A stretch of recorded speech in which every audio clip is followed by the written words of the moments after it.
Sumagot ako para lumaban lang sa gago na tuhod ko kasi kaya naggalit na yung loko. Unang nambastos yan sa aking mga lolo. So sinong walang modo, alam mo na siguro. So try again man, subukan ng manifesting. Sa payat mong yan, hindi ka pwede na pang wrestling. Di ka magsa-champion kahit na merong bling-bling. Kung gusto mo itry, one-on-one tayo sa fencing. Wala ngang masakit sa binitawan mo ba'y laging galit? Oo, buti di mo dininay. Sige, pakilabas yung namatay sa inggit. Kung wala kang napatay, huwag ka naman talk shit.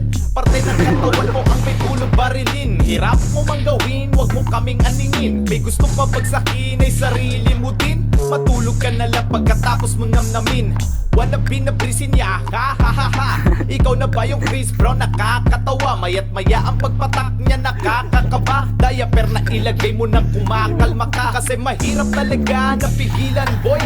Mandidiri ka na lang kapag yan na ang nangamoy. Tinataboy ka na panay paapa-apoy. Hoy, tapos na ang ira nyo mga unggoy. Kayo yung mga gagong nangiiwan nga na lady. Mga babaeng fan, tinatawag nyo na baby. Huwag mong ilabas kasi malansa yan clissy. Pero kung mapilit ka tangina nito shit crazy. Ako nga pala yung kakilala ng kilala mo. Don't worry dahil sound trip din ako ng mga tropa ko. Hirap kang pigilan kaya sumagot ako. Wala na sa ating peace boy, ni kumulat pa to. Kaya sumubok na ulit kahit walang wala na. Balik ka sa bato, low class yung marijuana. Kung ako katulad mo kilala.